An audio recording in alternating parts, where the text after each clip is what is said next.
অনেকেই যেমন জেনারেল ইব্রাহিম ও ব্যারিস্টার শাহজাহান এবং স্বৈরাচারী সরকারের সকল দোষীদের বিচার ও গ্রেপ্তারের জন্য ৮ দফা দাবিতে সপ্তাহব্যাপী আমরা বিক্ষোভ কর্মসূচি পালন করছি। আজকে তার প্রথম দিন। আমরা জাতীয় প্রেস ক্লাব প্রাঙ্গণে আমরা কথা বলছি।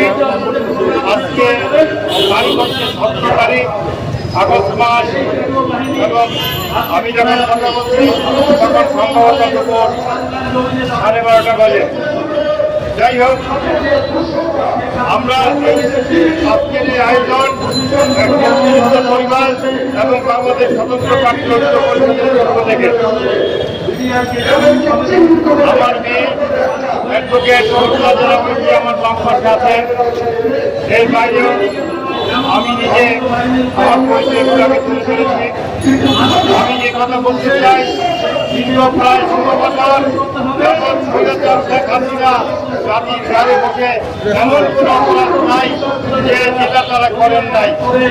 সাংবিধানিক সকল প্রতিষ্ঠান তারা ধ্বংস করেছে, রাষ্ট্রযন্ত্রকে ব্যবহার করেছে দেশের নাগরিকদের বিরুদ্ধে রাষ্ট্রীয় উঠা আইনাঘর তৈরি করেছেন ভিন্ন মত ও বিরোধী দলকে নিঃশেষ করার জন্য। জাতি এক চরম হতাশায় ভুগছিলেন, ভেবেছিলেন এটাই নিয়তি, এদেশে জন্ম নেওয়াটাই পাপ। এক সময় স্বৈরাচারী খুনি হাসিনার পদত্যাগের এক দফা দাবিতে সকল ছাত্র জনতার নেতৃত্বে আন্দোলন গড়ে ওঠে এবং শিক্ষার্থীদের আন্দোলন আরো তীব্র হয়। স্বৈরাচারী হাসিনা রাষ্ট্রযন্ত্রকে ব্যবহার করে নির্বিচারে গুলি চালিয়ে অবস্থায়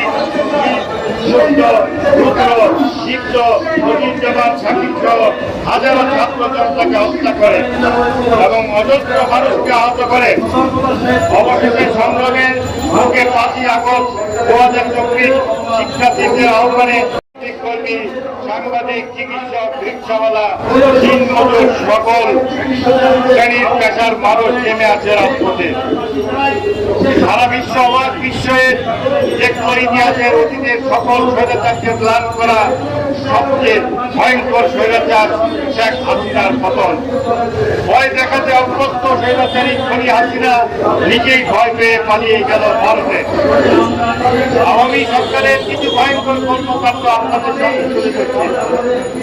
2009 সালের পিলখানার ঘটনা, 2013 সালের হেফাজতের কর্মীদের শান্তা দপ্তরে নির্মমভাবে হত্যা, 2014 সালে এককভাবে নির্বাচন করা, 2018 সালে কোটা আন্দোলনকারীদের নির্মম নির্যাতন, 18 সালে নিরাপদ সড়ক আন্দোলনকারীদের নির্মম নির্যাতন, 18 সালে নির্বাচনে গায়েবী ভোট, বিরোধী নেতাকর্মী ও ভিন্ন মতাবলম্বীদের গুম, হত্যা, হামলা, মামলা, নির্যাতন।